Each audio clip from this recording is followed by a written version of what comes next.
river meets the sea. It is your Elbe meeting the sea and my Ganges going into the Bay of Bengal. It is me coming to your magnificent Hamburg harbor from Bombay. Bombay, Bombahaya, beautiful bay. It is my words mingling in your heart. It is your eyes meeting mine in recognition. It is the disastrous meeting of colonizer and colonized, now made friends by poetry. 2 sea poems. 1. Tsunami Sutra. Why is the sea ebbing so far into itself to crash better onto the land? Animals have inner hearing, birds inner sight. Even reptiles sense all with their skin. Then why does the human mind set store by things not sense the sea of pain receding and churning onto the shores of this world and the next?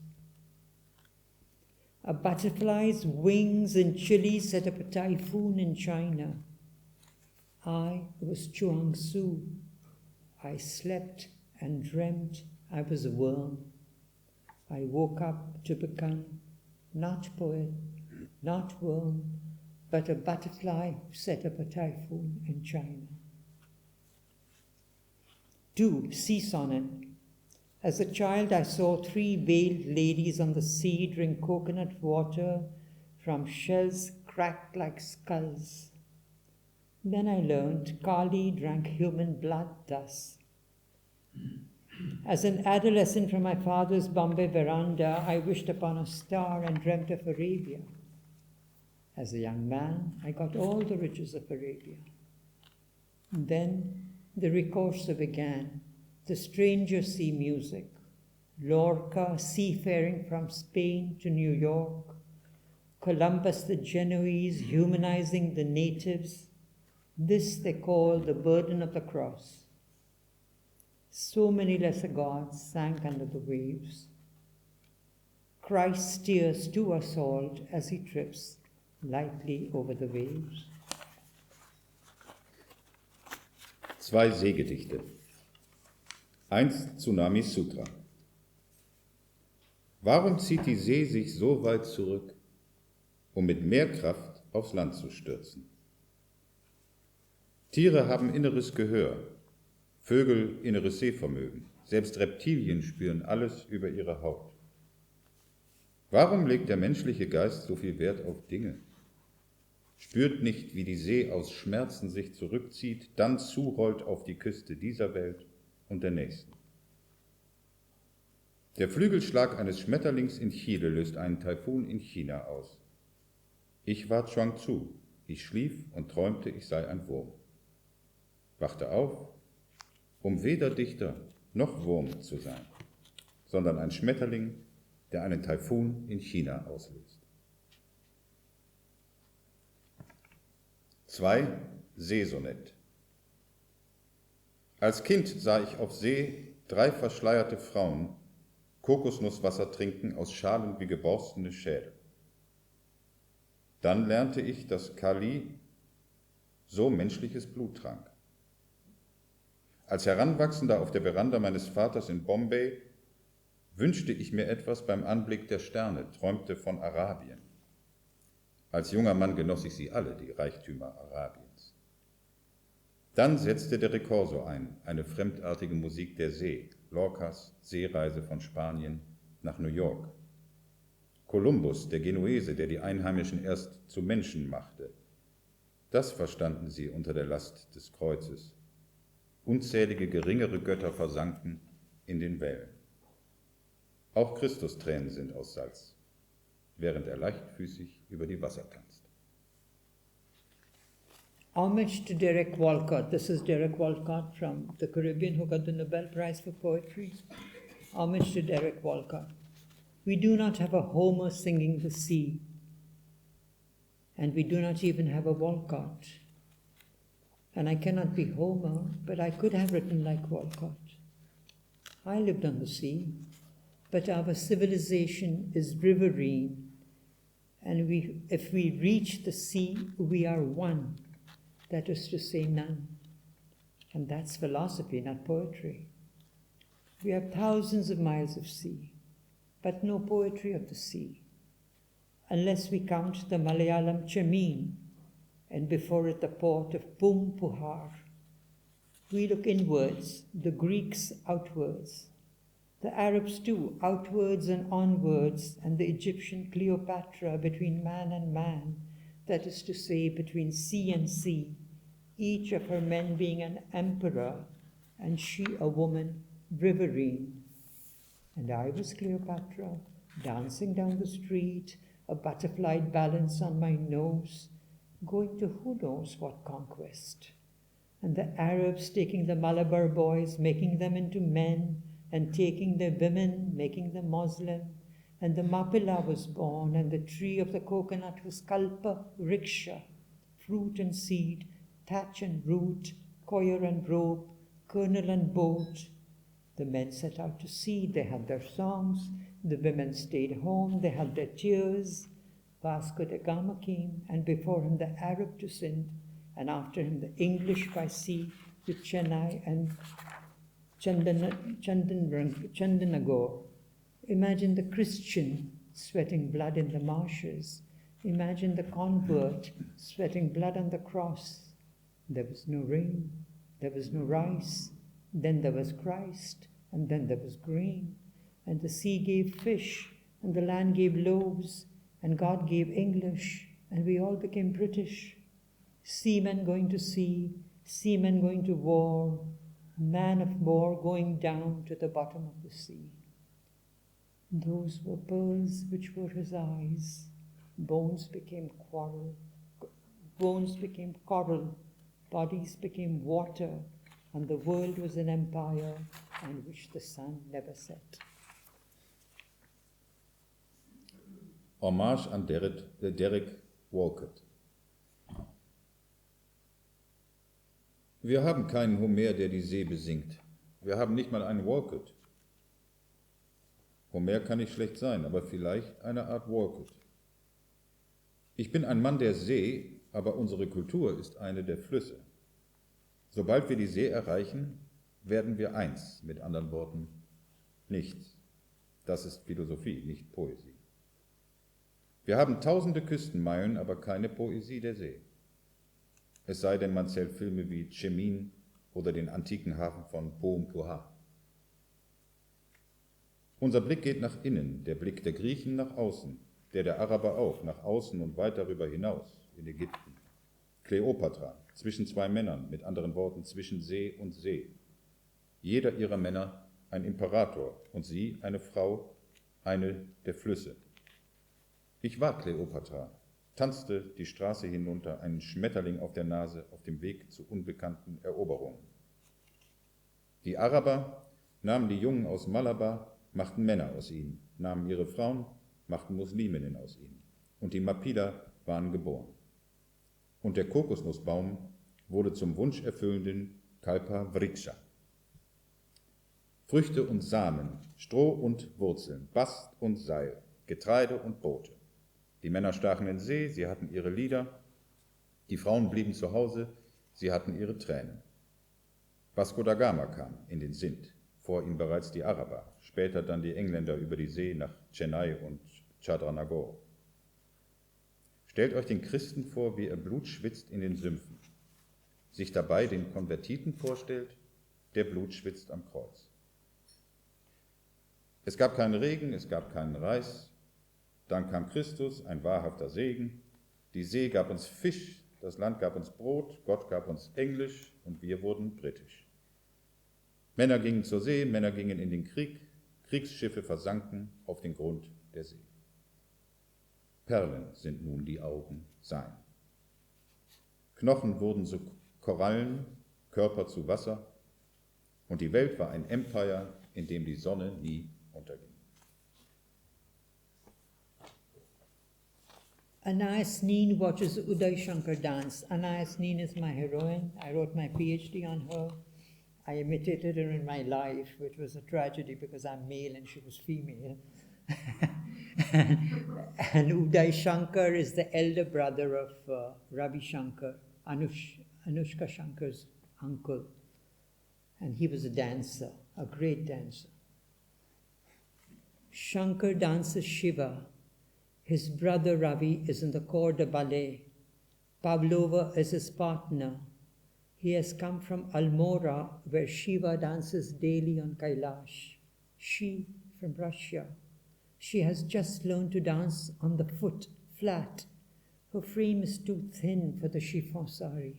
She makes an impossible Radha, more like a 20s Parsi lady. Shankar struggles against invisible algae. The air is thick as transparent waters. What was he struggling to birth? What was his intention to record? When a dancer dies, there is no record, unless his dead body be one. It is 1931, the year of the Paris Exposition. Antonin Artaud has just gone mad. Anais has just escaped his laudanum-stained lips. She's in the front row. She feels wet around the eyes and between the legs. Shankar stands erect, his own Meru and Kailash. Pavlova cannot fathom Kathak after the Russian ballet. She's retreated into the shadows. He is the sun.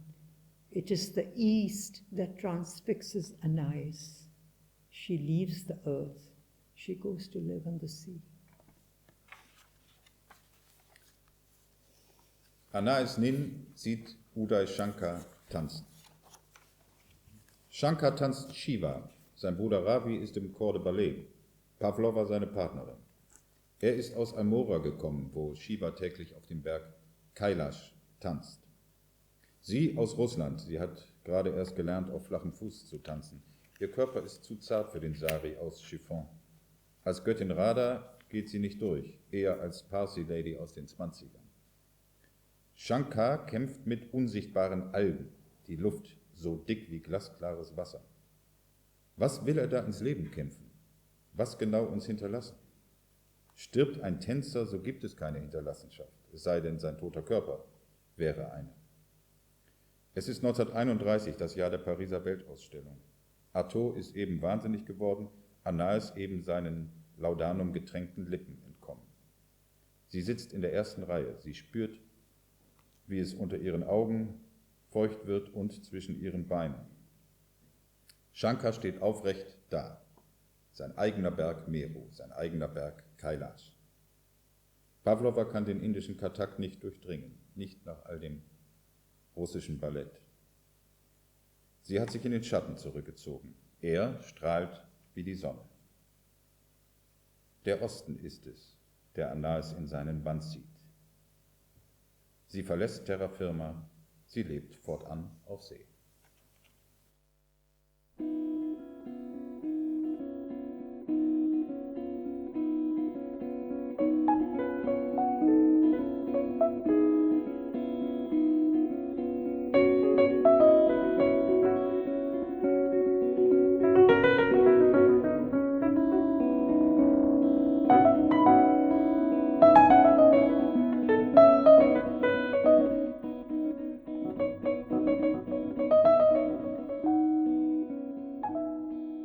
Those were the sea poems, now these Not are me. family poems.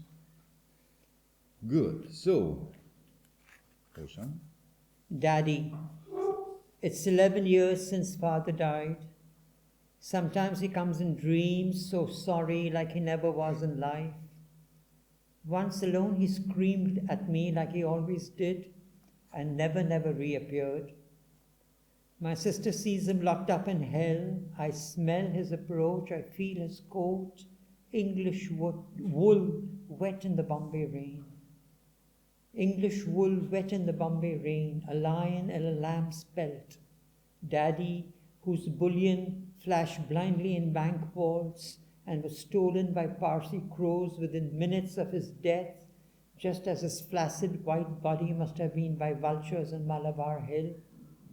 Daddy, who toiled all his life to come to this, who forgot to make an heir for his all. He did not love me, he complained of me, who by then had a heart grown cold. Why then does his woolen coat smell so warm in this dream poem? Daddy. 11 Jahre ist es her, seit Vater gestorben ist. Manchmal besucht er mich im Traum, reumütig, wie nie zu Lebzeiten. Nur einmal schrie er mich an, wie er das sonst immer tat, und kam danach nie mehr zurück. Meine Schwester sieht ihn eingekerkert in der Hölle. Ich kann riechen, wie er sich nähert, spüre seinen Mantel, englische Wolle durchnässt von Bombays Regen, ein Löwe im Lammfell. Daddy, dessen Goldbarren unbeachtet in Banktresoren vor sich hin funkelten, um schon Minuten nach seinem Tod von Parsi-Krähen gestohlen zu werden. Genau wie es seinem schlaffen, weißen Körper wohl mit den Geiern erging, auf dem Malabar Hill. Daddy, der sich sein ganzes Leben geschunden hat, um all das zu erreichen und dabei vergaß, einen Erben zu schaffen für das Seine. Er hat mich nie geliebt, sagte er vorwurfsvoll über mich, dessen Herz da schon längst erkaltet war. Aber warum riecht sein Wollmantel dann so nach Wärme in diesem Traumgedicht? Mother, yesterday morning in my midday nap, I dreamt father clinging to me, rather I to him, like a plant from earth it draws sap. Something was missing, or rather someone. It was mother, the third, a woman who makes two men complete. In Rodin's The Kiss, it's man and woman intertwined like two trees, seemingly bearing one fruit from one mouth, or rather two girls, supple at waist, sprouting into two from waist down. But you can trace two lineages in that one mouth, father and mother to me. I am the third, I took birth when two women fought over a third. A man young then, Atlanta's race was run. She cheated a little, Hera was displeased. Two women fought, two over my father's birth. I am the one within whom my own seed sleeps through deaths and births. Nothing is lost. Nothing ever lost from the heart of a flower or of a girl.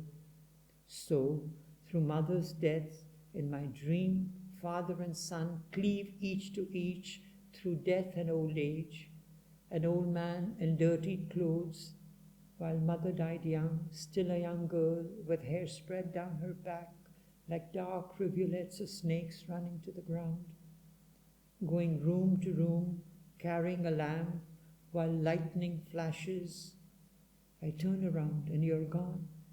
Both my parents, past and present, old man and boy, age grown and girl.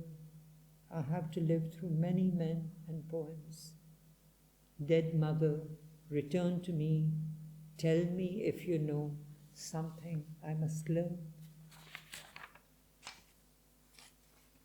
Mutter. Gestern früh während des Mittagsschlafs träumte ich, dass Vater sich an mich klammert, vielmehr ich mich an ihn, wie eine Pflanze, die ihren Saft aus der Erde zieht. Aber etwas fehlte, vielmehr jemand, Mutter, die dritte im Bunde, die Frau, ohne die zwei Männer nie vollständig sind. In Rodins Kuss sehen wir einen Mann und eine Frau verschlungen ineinander wie zwei Bäume. Sie scheinen eine Frucht hervorzubringen aus einem einzigen Mund. Vielleicht sind es auch zwei Mädchen mit biegsamer Hüfte, die sich dann spalten von der Hüfte an abwärts. Aber ein zweifaches Erbe ist erkennbar in dem einen Mund. Vater und Mutter, ich bin der Dritte im Bunde. Kam zur Welt, als zwei Frauen sich stritten um einen Mann, den Dritten, jung noch. Es wurde zu Atalantes Jagd geblasen. Sie schummelte ein wenig, was Hera gar nicht gefiel. Auch bei meiner Geburt stritten zwei Frauen. Ich bin derjenige, in dem der eigene Samen schläft. Durch Tod und Geburt nichts geht verloren. Nichts geht je verloren vom Herz einer Blume oder eines Mädchens. Es ist der Tod meiner Mutter, der im Traum Vater und Sohn aneinanderkettet, über Tod und Alter hinweg.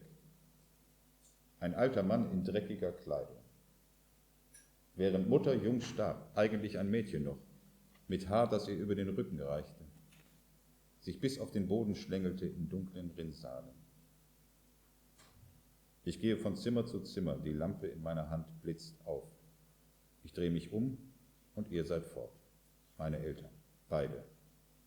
Vergangenheit und Gegenwart. Der alte Mann und der Junge, die greise Hexe und das Mädchen. So viele Männer, so viele Gedichte muss ich durchleben. Mutter, komm zurück zu mir aus dem Tod. Sag mir, wenn du kannst, was ich zu lernen habe. Poem for my sister, the garden tomb. It is the season of gently falling rain, autumn in other countries, here eternal summer. At the end of a long avenue of trees, I have come to look behind me and see you standing at its head. You were always ahead of me, and now I have stayed behind to see you go ahead of me again. It is I who should have died. Turn that zigzag road to the house on the hill of our father, the owner and tenant of our hearts, godlike, now gone, and memory settles soft as a feather on my time on my hands, and memory settles soft as a feather of time on my hands, when adolescence leaps out from behind a tree, laughs a girl's laugh and is gone. Stay with me. Our bodies are gardens we grow for others' use, and I do not wish to tend a grave for the rest of my days. We are born in two times, our own and eternity, and it is there the cloth is woven for a cradle and a shroud. Here the leaves fall and grow into a book. It is here we call on our ancestral home and lay claim to the little earth which is our own. To find it, the house of the friend. I have seen the graves of poets in Shiraz and at home, and the script on the page is the same script on their tombs. Birds flutter out of dovecotes at dawn, at night they return home. But here everything is in time and out of time. Enrich me with the harvest of our day. I hear a call, come. I look for my shoes, but you go born ahead of your time, leaving me here, one born after my time.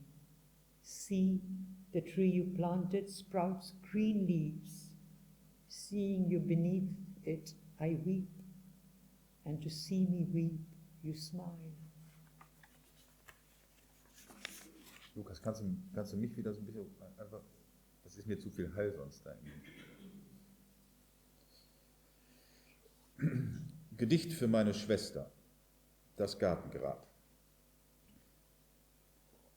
Es ist die Zeit, in der ein sanfter Regen fällt. Herbst in anderen Ländern, hier ewiger Sommer. Am Ende einer langen, baumbestandenen Allee drehe ich mich um, sehe dich ein Stück weiter vorne stehen. Du warst mir immer ein Stück voraus. Jetzt bin ich zurückgeblieben, um dich erneut vorausgehen zu sehen. Dabei bin ich es, der hätte sterben sollen. In Zickzackform schlängelt sich der Weg in Richtung des Hauses auf dem Hügel, das Haus unseres Vaters, dem Besitzer und Bewohner unserer Herzen, gottgleich, jetzt verschwunden. Die Erinnerung legt sich federleicht auf die Zeit, die uns gegeben war, während hinter einem Baum die Jugend hervorlugt, das Lachen eines Mädchens lacht und verschwunden ist. Bleib bei mir. Unsere Körper sind Gärten, die wir anlegen zum Nutzen anderer. Ich will mich nicht um ein Grab kümmern müssen, den Rest meiner Tage. Aber wir werden in zwei Zeiten geboren, in unserer eigenen und der Ewigkeit. Dort wird das Tuch gewoben für Wiege und für Totenhemd. Hier fallen die Blätter, verwandeln sich in ein Buch. Hier ist es, wo wir das Haus unserer Ahnen ehren, Anspruch erheben auf ein kleines Stück Erde, das wir unser eigen nennen, um dann zu lernen, es ist des Freundes Haus. Ich habe die Gräber von Dichtern gesehen, in Schiraz und hier.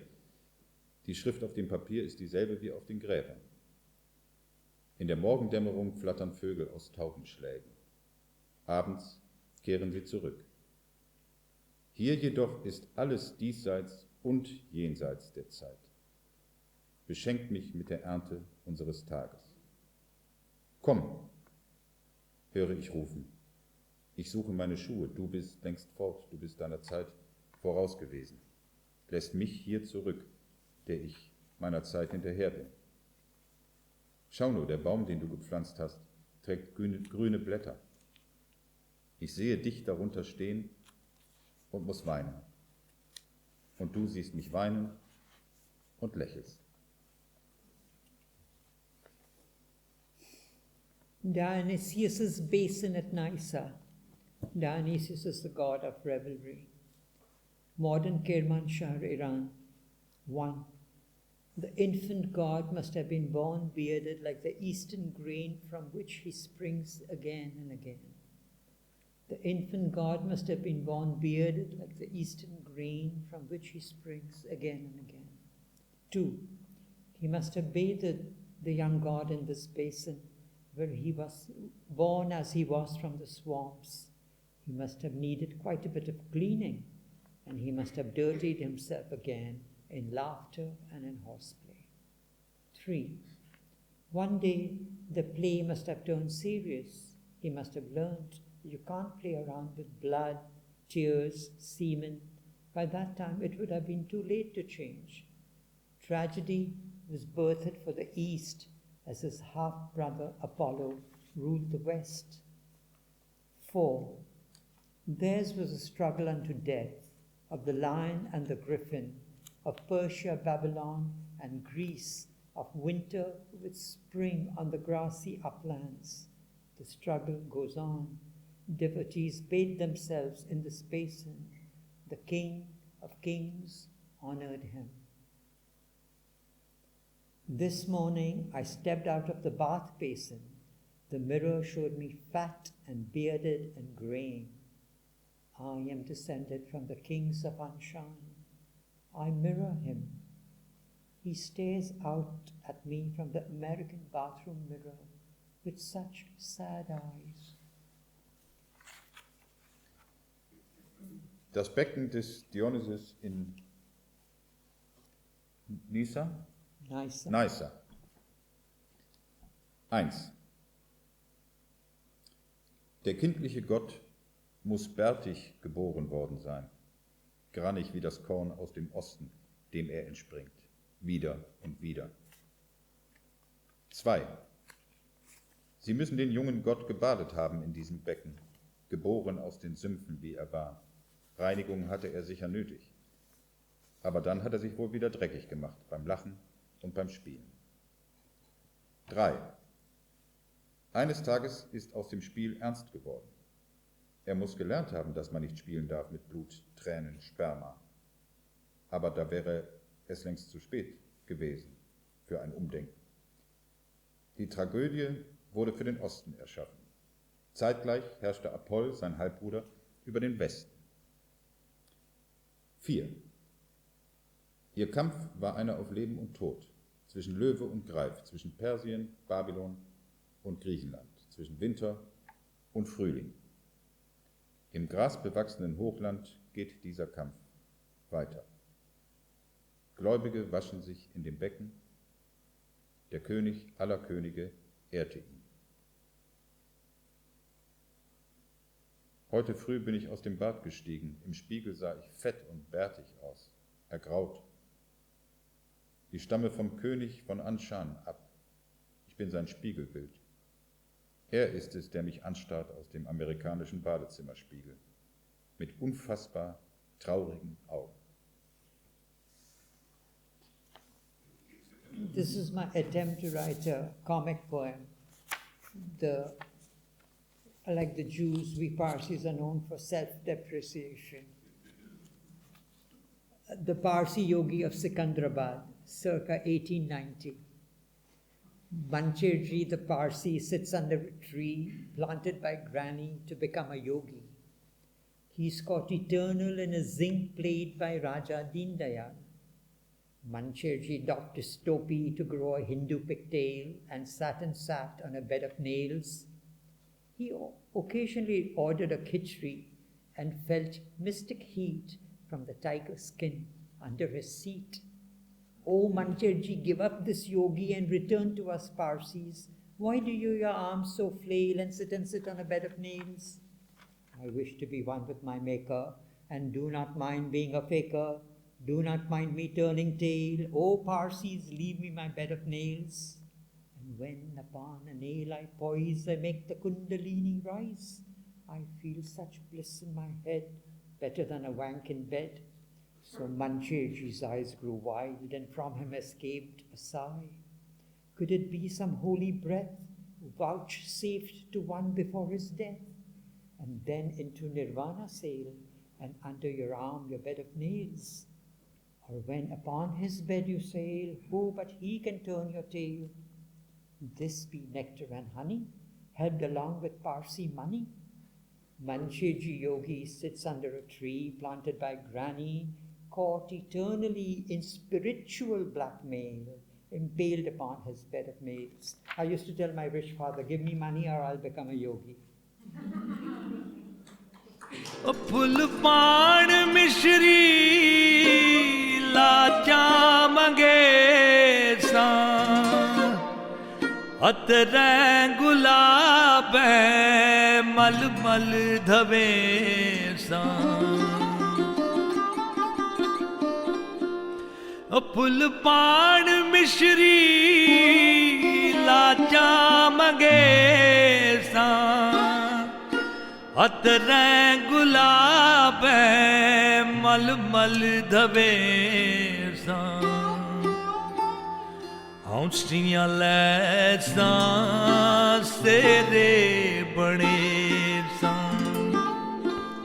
हौसियां लैसा सेरे बने सा अगों मिले सा बनड़ा बना के एक बार लंघया सजन साडड़ी जाते एक बार लंघया सजन साडड़ी जाते दारिया करे सा सिक्का लगा के एक बार लंघया सजन साडड़ी जाते सजन साडड़ी जाते एक बार लंघया सजन साडड़ी जाते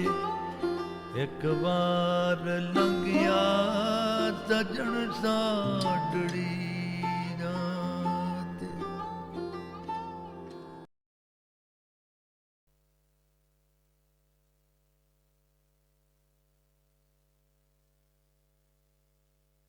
You just saw Navdeep Singh Johar dance. He is the prime male dancer of India, and he took the government to court to legalize homosexuality. He is my friend. And we'll see a longer dance with my poem. There would be no writing but for love and the sea. And the water of the river, so different from the sea, as plain as any can see. And in the sun, he looked at me, as perhaps the river does, before swallowing the sea. And he was as naked as his look, and his look had undressed me to the bone. Though we were at noon in a park, and he hid from me, and everything was dark for him and for me. Then he came to me in the dark, as if all the timidity had melted away, and he just knew what to do, as if it were in the blood. In the dark, we could plainly see the river meet the sea, his thrust towards me. Then time swallowed the sea. What about the future, they asked him of me, but I just knew the river had swallowed the sea.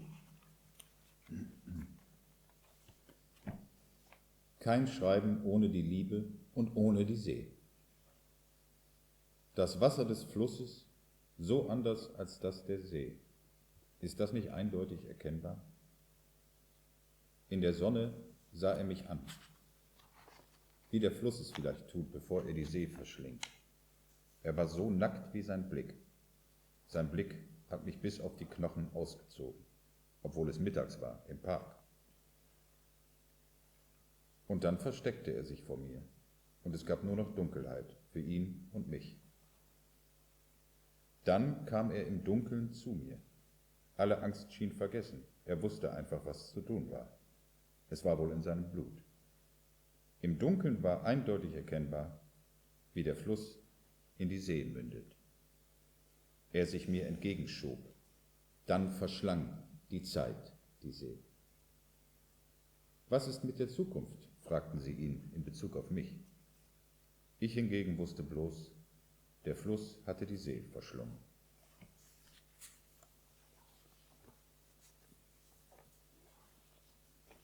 Scent of love. It is raining a small rain, a gentle rain over all the world, gentle like that love which is so hard to sustain or to receive or to reciprocate, because men are greedy. They bite and tear, you from the mountains, I from the plains, I from the city, you from the forest, I a hunter and you a deer. The city is full of the smell of my deer today. The musk mingles with the rain, its scent spreads. This morning I lie in bed, dreaming of you. I was to be a hunter, but I am an inert deer. Sensing danger, you wait, and I sense danger with you. Why is the world so crazed for venison?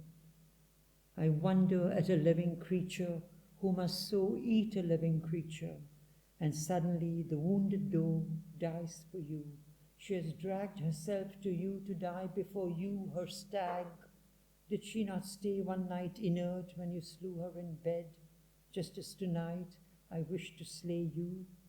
Does not our passion only bring suffering, and do we all not die daily a little, satisfying our longings? Play, go play, though your scent drives me wild, and I have become wild in my love for a wild thing. Slay or be slain, and your hand will not be cleansed of blood ever again. The pain of love is everywhere, and the scent of this musk cannot be washed, even in this rain. Der Duft der Liebe. Es fällt ein leichter Regen, ein sanfter Regen auf die ganze Welt. Sanft wie die Liebe, die sich so schwer empfangen, ertragen und erwidern lässt. Denn Männer sind gierig, sie beißen, sie reißen. Du aus den Bergen, ich aus der Ebene, ich aus der Stadt, du aus dem Wald, ich ein Jäger, du ein Rotwild. Dein Geruch, mein Liebling, erfüllt heute die Stadt. Moschus vermischt sich mit Regen, der Duft breitet sich aus. Am Morgen liege ich im Bett und träume von dir. Ich sollte ein Jäger sein, aber ich bin ein regloses Tier. Du witterst Gefahr, wartest ab, und ich wittere Gefahr bei dir. Warum ist die Welt so verrückt nach Wild? Ich staune über ein Lebewesen, das es so drängt, ein anderes zu verzehren. Plötzlich stirbt die verwundete Hirschkuh für dich, hat sich zu dir geschleppt, um vor dir zu verenden, ihrem Hirschbock. Hat sie in der Nacht nicht reglos dagelegen, als du sie im Bett erlegt hast, so wie ich heute Nacht dich erlegen will? Was bringt unser Verlangen außer Leiden? Sterben wir nicht alle jeden Tag ein wenig bei dem Versuch, unsere Sehnsucht zu stillen? Geh schon spielen, auch wenn dein Duft mich wild macht. Wild bin ich geworden in meiner Liebe zu einem wilden Ding. Erlegen und erlegt werden. Deine Hand wird nie wieder sauber sein von Blut. Überall Schmerz, der Schmerz der Liebe. Diesen Moschusduft kann man nicht abwaschen, auch im Regen nicht. This is the last poem I'll read tonight. This is a poem I wrote after 10 years of abstinence because my sister had died and had given up the most pleasurable thing in life for me. But when I saw him dancing this dance, which is about Heer Ranja, Heer is the girl and Ranja is the man, it's a Romeo and Juliet in India. And of course it's a tragic love story. Poem Heer Ranja for Navtej. Heer saw Ranja toil below her high balcony. Her heart went out to him. Soon he went out to her. No, someone said no. All music stopped. But Heer heard it in his heart, in her heart. But Heer heard it in her heart, and so did Ranja in his. The night was dark. Lightning cracked in the inky sky.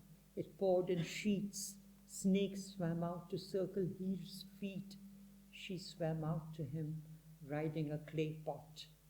Our bodies, mud, would melt in water, but for a fired clay pot that reached shore.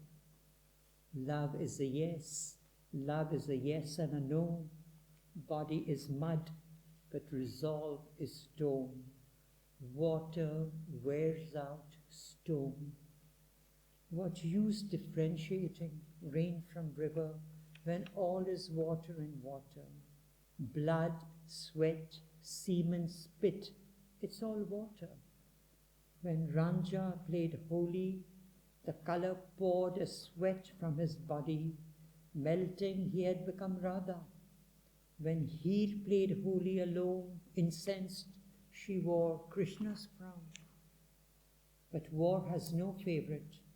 If love is war, blood pours equally from all. Even enemy blood is pure.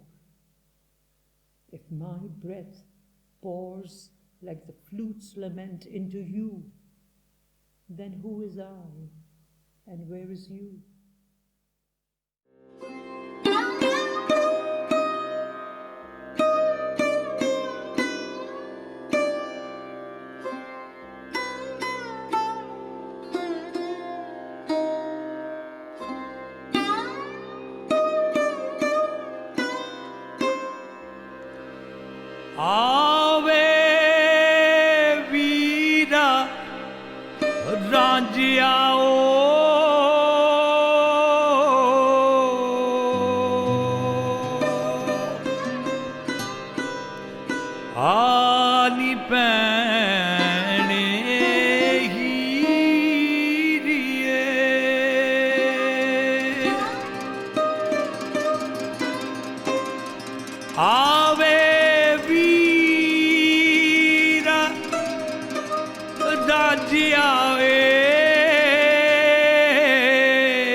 सानू छोड़ न जाओ, छोड़ न जाओ,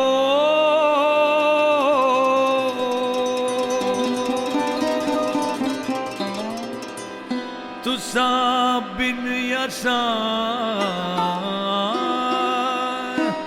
बड़े सखने।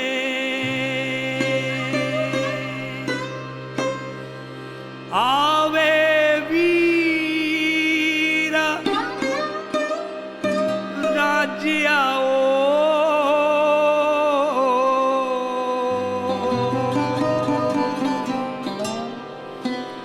आनी बैणे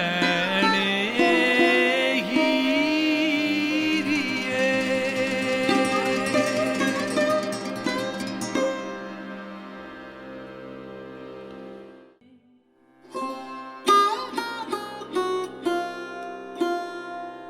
अज तां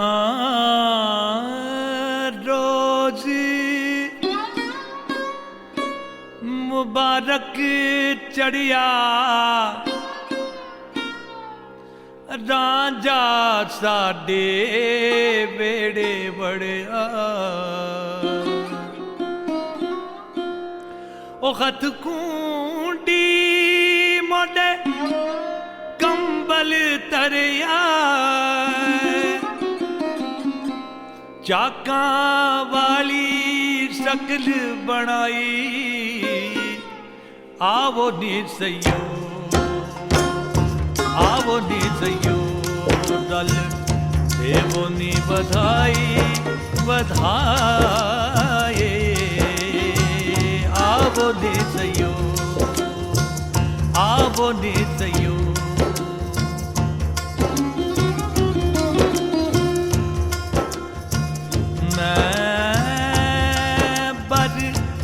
ਪਾਇਆ ਰਾਂਝਣ ਮਾਹੀ ਆਵੋ ਨੀ ਸਈਓ ਰਲ ਇਹੋ ਨੀ ਵਧਾਈ ਵਧਾਏ ਆਵੋ ਨੀ ਸਈਓ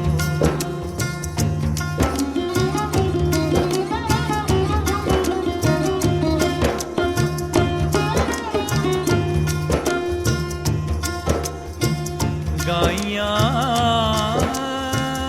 ਦੇ ਵਿੱਚ ਮੁਕਟ ਸੁਖਾਵੇ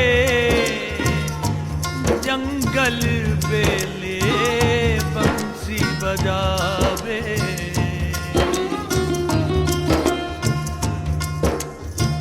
ਗਾਈਆਂ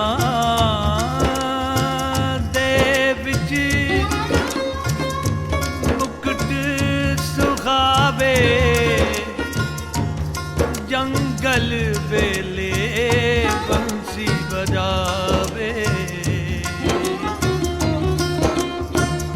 ਨਾਦ ਅਨਾਹਤ ਆਣ ਸਜਾਵੇ ਨਾਦ ਅਨਾਹਤ ਆਣ ਸਜਾਵੇ ਅੱਲਾ ਪਿਆਦਾ ਪੇਤ ਨਕਾਈ ਆਵੋ ਨੀ ਸਈਓ ਰਲ ਦੇਵੋ ਨੀ ਵਧਾਏ ਆਵੋ ਨੀ ਸਈਓ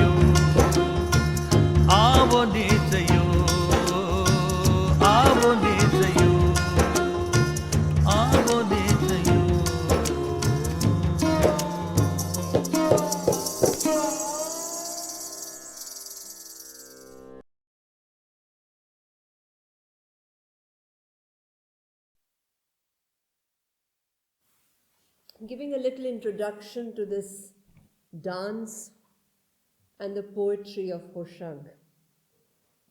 It's very interesting, as HOSHANG said, that he wrote after 10 years. And as we were composing this particular program, we found that we wanted to have an element of somebody that was close to him. And we found Navtej Singh Johar belongs to one of the most leading contemporary Indian dancers. So once Navtej said he would participate, that's when HOSHANG wrote for him. And that was the response of Navtej Singh to the poetry, the heave that he read, and the choreography was a response. So the question to me, to you, that I would like to ask is that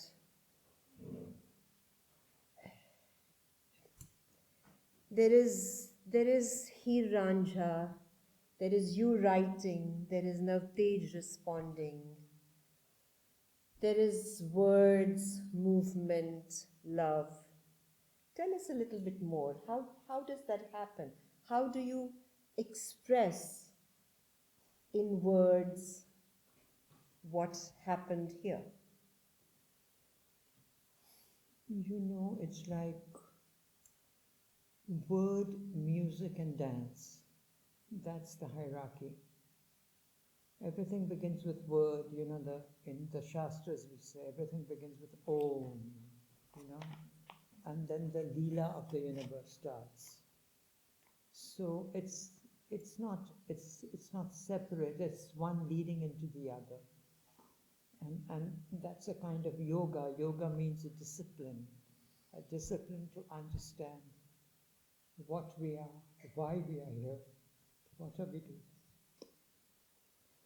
And in the modern world, the artist, everybody is alienated, but artist is more alienated.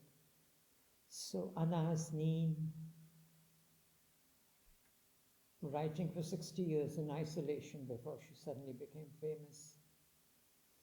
And I, writing in isolation because homosexuals are outcast in our society. And then you see that there are other like-minded souls. There are other people who are outcasts but are artistically trying to find a way back into society through art, to speak to the other people from the experience of their isolation, because the circumstances of isolation might be different, but isolation is isolation. A housewife is alone, a gay person is alone, a widow is alone, a war veteran who has lost his family in the war is alone. So, I mean, these circumstances are different, but human loneliness is human loneliness. And there is a great sadness that can only be broken by art. If we don't have art, we all go mad. We all become neurotic. And Anais Nin taught me that the way out of neurosis is art. Lovely. Lovely, Hosha. Tell us a little bit more about you broke up the clusters of poems that you read, the sea poems and the family poems and the love poems. Tell us a little bit more about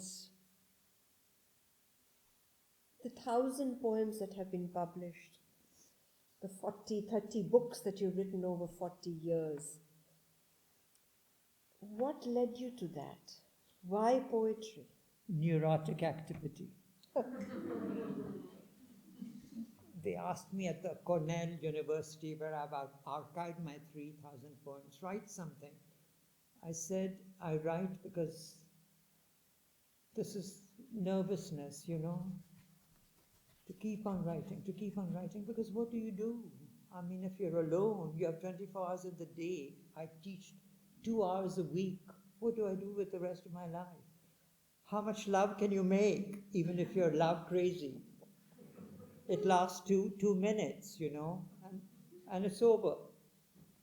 So, Anais Nin used to say, you dream of love, then you make love, and then you rethink love in recollected in tranquility. So you never lose love, though the lover may be gone. So writing is a kind of finding a permanence. Now, the sea poems, the family poems, and the love poems, as you can see, love is extremely painful for me. As you can see, pain can only lead to spiritual liberation. If we didn't suffer, we would all be animals. We question, the first question Buddha asked is, why does man suffer? Because man desires. What is the way out of suffering? To cut desire. But if you cut desire, then you cannot be an artist. See, I'm in a quandary. I've been to the Dalai Lama. He can't help me. I want to suffer. I want to suffer because I want to remain an artist. What can the Dalai Lama do for me? So, the sea poems, because I come from Bombay, I'm a sea sign. In landlocked Hyderabad, I mean, I'm dying for water. I mean, I love Hamburg because it's so watery. I think Hamburg called me because my water is attracting this water, you know. And it's too late in life to go anywhere, but I did come here, so there must be some pull, no? And my father, who was a rich man, had 7 houses on the sea. 7 houses. I didn't get one, but never mind. I got the world. I got the world. I gave up my father and I got the world. So you can't have everything. You have to go through nothing to get everything. And you know, we're all born from a mother's womb, and the womb has the amniotic fluid. And I think the first rhythm that we hear is the lub-dub, lub-dub, lub-dub, you know, in our mother's womb. And people have said that my poems are musical, that they have music of the sea. And of course it's our blood, you know, when we take the seashell as children and we hear it and we think it's the sea, but it's actually our blood in our ear, right? So that's the connection between blood and sea and womb, and which leads to mother, because I'm edible. You know, gay people are edible according to the old theory of Freud. You know, it's all mother's fault. No, my sister said, don't blame woman. So it's not mother's fault, it's all my fault. But you know, the edible relation with my mother goes on, though she's dead. And when she died, I transferred it to my elder sister, who was elder to me by 14 months. And now she's dead, and I'm still carrying on for 10 years, celebrating my art through her death. I don't know how to put it. I mean, she's dead, but she's not dead. She's alive in my poems, and my mother is dead, but not dead. I mean, I'm 76 years old. It was my 76th birthday last week, and I'm still talking about Daddy. It's pitiful, isn't it? And, you know, people from my American university, they suddenly come to me on the internet, you know, this Facebook thing, and they say, HOSHANG, you're still talking about your sister. I'm not interested in you. Goodbye. I said, I'm sorry, this is India. This is how we are. Without family, we are lost. And if you lose your family, you talk about it till you die.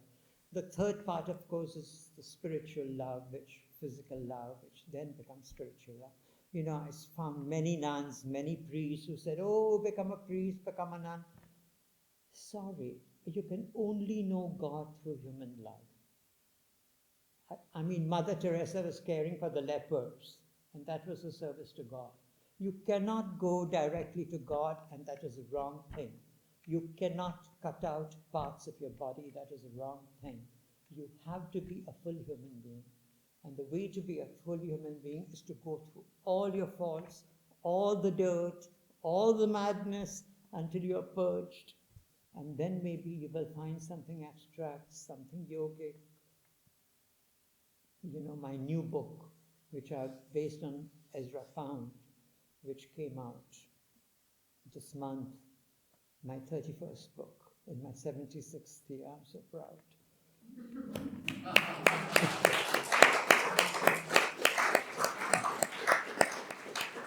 It begins by saying, what whiteness will you add to this whiteness? Now, white doesn't mean white and black, racial. Whiteness is, I mean, this is nada, nothingness. What can you add to this nothingness? So there is this great epic poem that Ezra Pound is writing, but he knows that it's nothing. It's this great nothingness that he's bringing to you. I don't know how to put it. So these are the three things I'm working through in all my life work. Would somebody from the audience like to ask a question? A comment?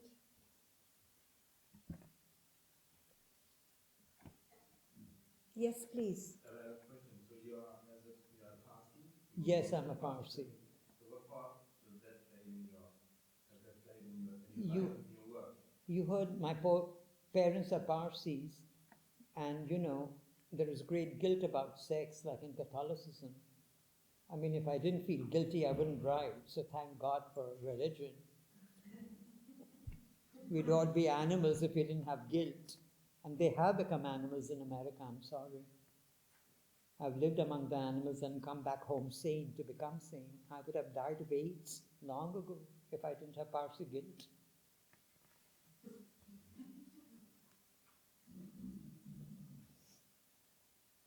Anyone else?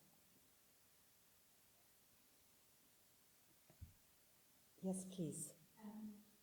If you put the dance in words again, what would you say was the response to your What is the fun? Response. The response, You have to make that response. How can I respond? What was your response? You tell me. I'm not sure. I'll tell you. Words are very weak. He has dance, he has music, he has the ballad from the peasant lands, which is maybe 500 years old. I mean, who am I? I'm nobody and nothing. I'm even speaking in a language which is not my mother tongue. I'm very pathetic. But I try, I'm heroic. I fail, and I know that, but I'm not going to give up. I try. HOSHANG, you were born in the independent India. You just had his birthday 3 days ago, in 1947. How do you feel being independent, free? Did you grow up the way, I mean, did the independence in your life as the young nation that we are, how do you respond to that? See, my mother wore khadi, which was a big thing for a Parsi woman at that time. My mother was even willing to go to jail. When she was 13 years old, in Navsari, she saw Mahatma Gandhi go to Dandi to make salt. She talked to us about all this. And of course we were children and we listened and we had very conflicted opinions because the India we were growing up was different from mother's 1930, Mahatma Gandhi's India. And my mother was very proud and she would say, all my 4 children are born in independent India. She had left school at college in 1942 and then went back and finished her teaching. She was the first Parsi lady from Navsari to have a BA, B.Ed. She was very proud of that. She used to tell the doctors how to give an injection and so on. And we were proud until I realized that I was a homosexual and I had no rights. It took 73 years for India to recognize the rights of a homosexual. And what does independence mean if you're a non-person? I was very proud when Rajiv Gandhi was Prime Minister. He was 40 and I was 40, and I wrote to my sister in Australia, look, this is a new India. It is our India. It's the India of the 40 years old. All the oldies are gone, because the oldies never give up, like my father in India. And then he was killed because he was too innocent. He was a poor lamb who was taken to slaughter by the other politicians. So, these are the realities. There is idealism, sure, but we have to adjust our idealism to reality. HOSHANG, why did you choose to write poetry? I was afraid to come out as a homosexual, so I said I'll write in some kind of code language, and nobody will understand that I'm a stupid gay. But everybody understood. They said, you're not fooling us. We know what you're doing, Professor. So, okay. Emily Dickinson said, tell it, but tell it at a slant. Poetry is oblique telling. It's not statement. It's symbol. It's feeling. It's not rationality. It's like groping your way in the dark for a black cat.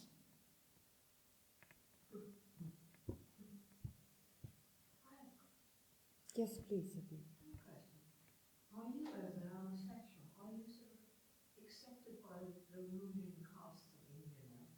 Is that something that people accept in the caste system, homosexuality? Is that something like...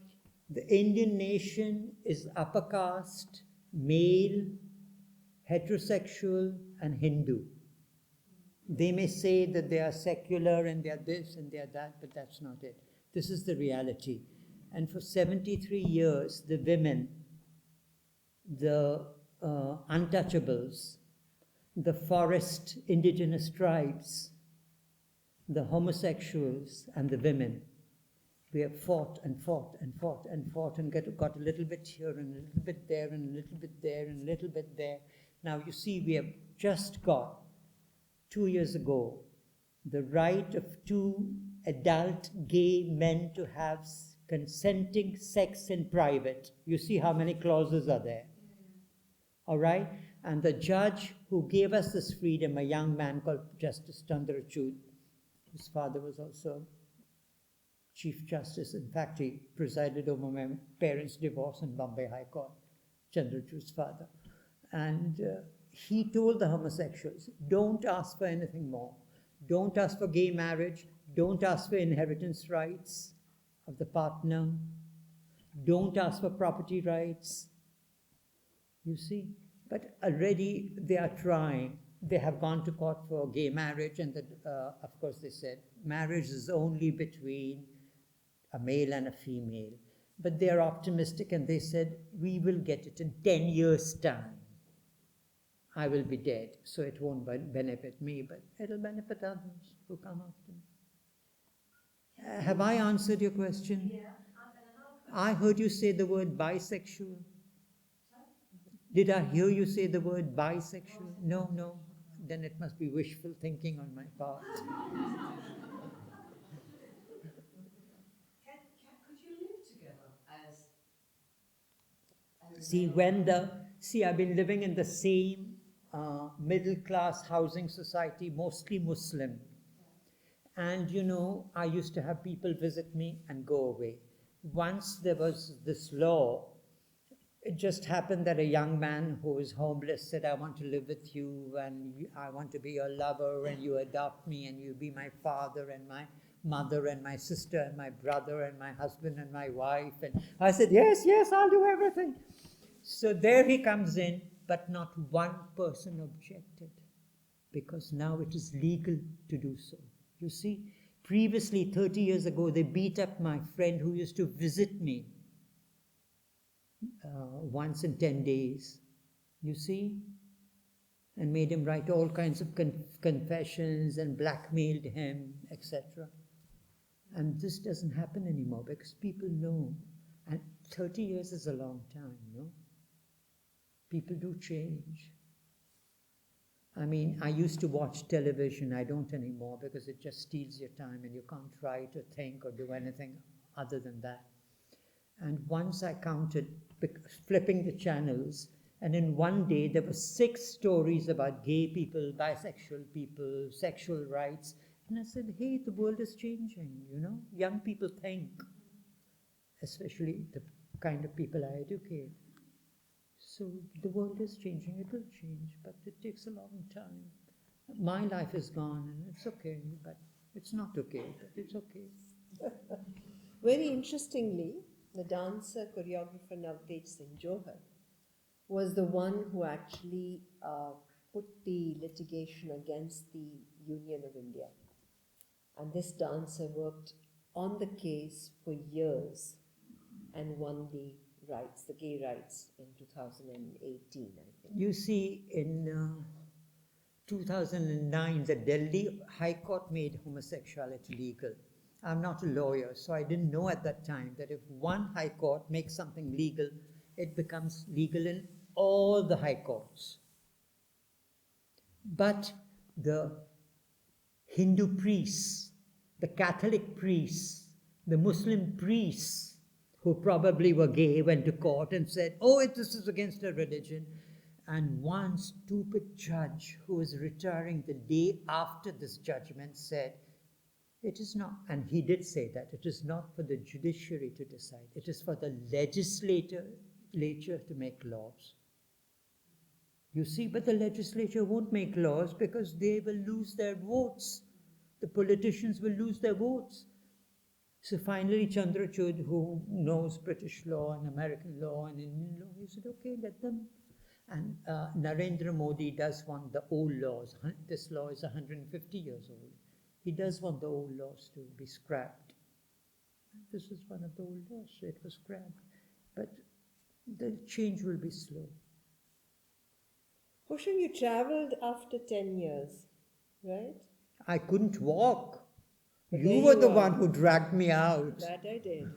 That I did. But Nobody tell me, can say no to Amita. my brother knows. That's why I'm addressing him. Yes, please. Yes, please. You, if I understand you right, you suffered a lot. I suffered a lot. You suffered a lot. Every human being suffers. I'm just a drama queen. Let him ask. Let him ask. Yes, please, please. You suffered a lot because of your homosexuality that was not allowed. This is what I understood. But couldn't it be possible that this suffering was nourishing your Artistic abilities. artistic intentions? And so, you know, this is a question that is all the suffering is good for something, and maybe not all, but a lot of suffering can be good for something. Let me put it this way. So you dedicated your life to this suffering and to your art, but it belongs together. Does it go together? What did you say? That what was the It last? does belong together. It does belong together, I think. But you know, this is called neurosis by the therapist, and they cure you of your neurosis and they cure you of your art. D.H. Lawrence said that if you cure me of my devils, my angels will leave too. You don't want to be cured of your angels, they come together, I'm sorry. And that's why psychotherapy is very limiting. I don't know about the new ones. There are young people who tell me that the German states gives you free therapists, and oh, it's very good. I hope the therapists have become better than the ones I met. I went through 7 therapists. I drove all of them mad. Which is why you have been able to create. If that's what's being indicated, that's... Amita, I make you suffer on a daily basis. I haven't yet started creating, that's right. But tell me, you have traveled to Hamburg after 10 years.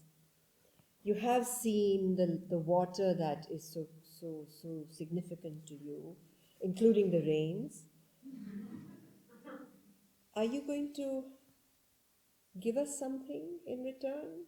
You see, For the memories? what I learned in Hamburg was this memory for the crime of anti-Semitism.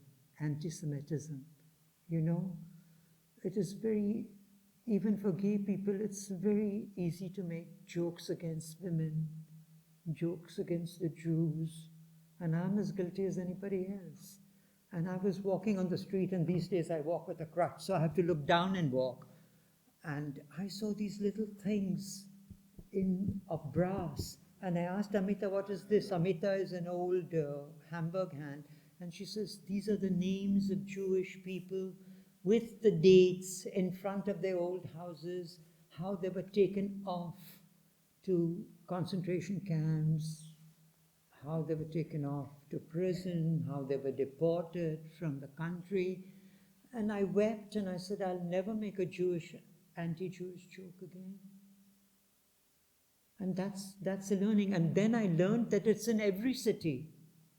And I was living in Heidelberg. I was blind. I never saw anything for 7 months. I perhaps never walked in the streets. Maybe I took buses or I don't know what. So that's one thing. And the second thing is all the male nudes on these public buildings. Oh, I love them. They give me such a body rush. I said, what's happening? I mean, there are even erections. I can see on the first floor, from the ground floor. I said, I think this Titan has an erection. And I was thinking, what's happening? And I went to the Kunsthal, you know, and there were these gay men who were painters, who had these nude boys, and the paintings are there. But there are a lot of them have died in 1936, 1938. they were exterminated by Hitler. They might have committed suicide, because all the biographies are not there. Something is written there, but in German, which I can't read. Some of the newer exhibits have English also. So I think it could be with something about repression, that expression was allowed in art.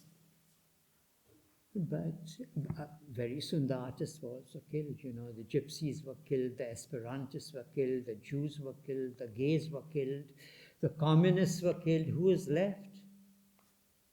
So that is the thing, not to be ashamed of the male body and to use it as an instrument for art. So, yeah, I've only been here 5 days, you know, I mean. Yes, tell me. I have a question about the language. Since you're writing in English, are you also writing in your mother tongue? Now, wait a minute. This is a very old debate, and I'm a poet. And I am an Indian poet in English. Do not make me feel guilty for not knowing my language or my mother tongue, because that was not the education I received. I wish I had received that education. But you know, we were very snobbish. We were very upper class. We looked down on people who did not know English. We looked down on people who had an Indian accent in English. Thank God those days are gone. My poems are now being translated into Indian languages. Not English, not French, not German, not Italian, which is what I wanted. But I realize now that the Indian homosexual in Bengal needs me. So my poems are being translated in Bengali, and they will be in 2 nations, Bangladesh and West Bengal, which is a state. I mean, it's a mammoth task. There are 14 Indian languages, and it was so difficult to get the permission, because there is no money in translation. It will be disseminated, but the company, the publisher, publishing a translation will not give money. They said no copyright, no royalty. So what am I doing? We'll give you 10,000 rupees, which is like, what, 1,000 euros? No, not 1,000 euros, 100 euros. 100 euros to a translator.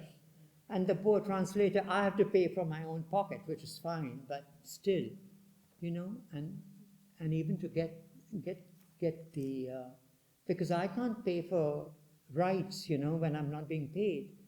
It's just good luck that all my students are in publishing. I have been published in spite of my homosexuality by my women and men whom I have taught. They're editors, they're journalists, they are broadcasters, they are. So I have my gravy. But I don't feel guilty about writing in English. In fact, I think I have two cultures at my disposal. And I feel very sorry for Americans who are monolingual. When I went to Bellagio, the lady who ran Bellagio, it is a writer's retreat in Italy, she said, the Americans, I don't want to say anything bad about them, but they have tunnel vision. And I said, how right you are. They have tunnel vision because they don't have another language.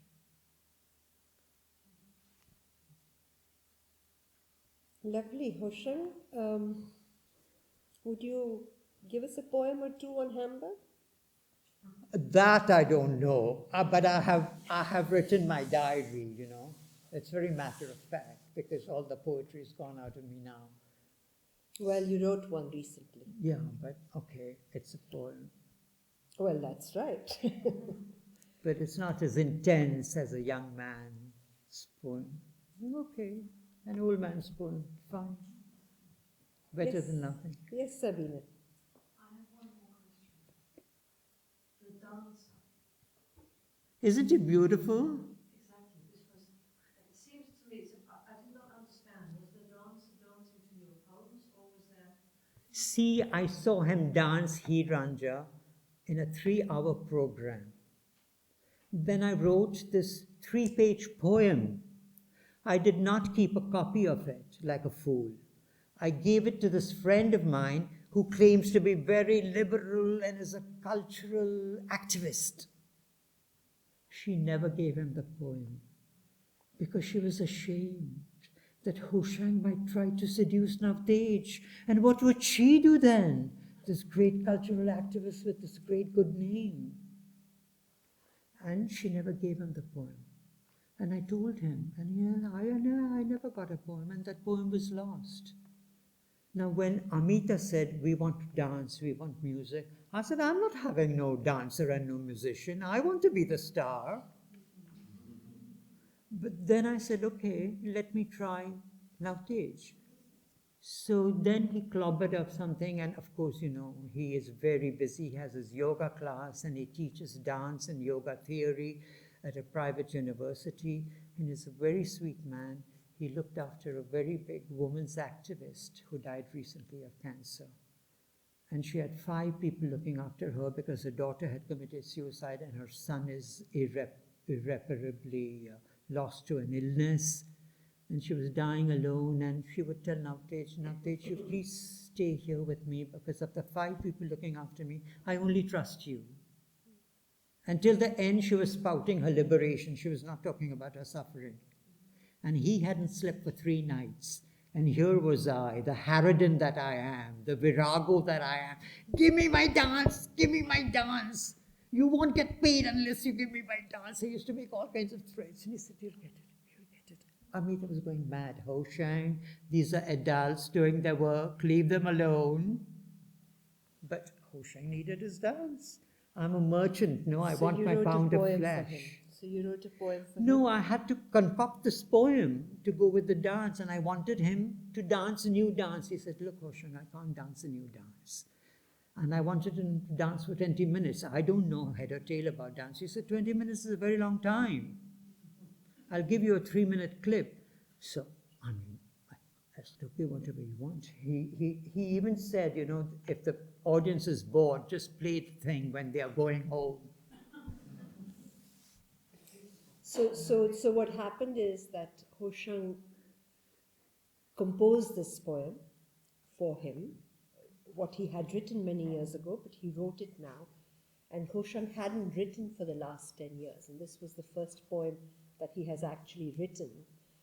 And Navtej then responded to the poem that was recently, August 2021 is when he wrote, and Navtej responded to that. So there was this dialogue, there was this reciprocation of love and their métier that both of them are just so I mean, it's deeply like into. asking what came first, the chicken or the egg.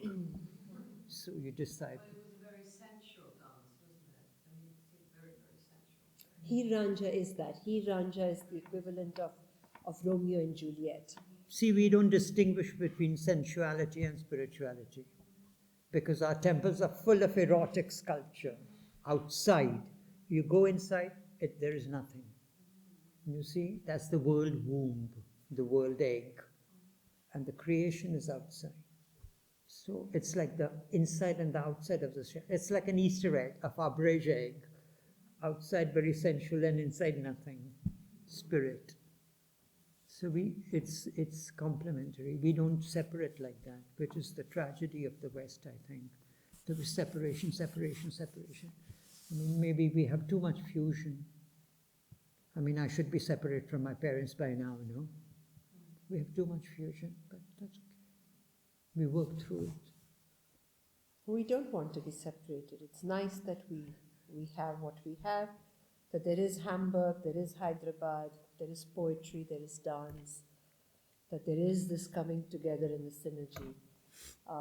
May I also thank, before you get up, Ulrike for the excellent translations.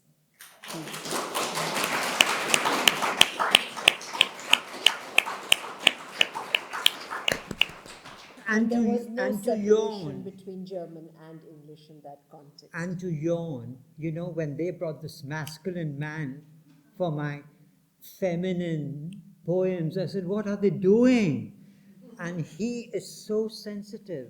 When we went through the rehearsal, he became softer and softer, softer and softer. And that's what creation is. He's an actor. You know, they do ensemble acting. We are poets. We think we are big stars. We sit alone and we write and then we recite. But art is not an act which is single. It is communal. It's sharing. It's cooperation. And I learned that from him.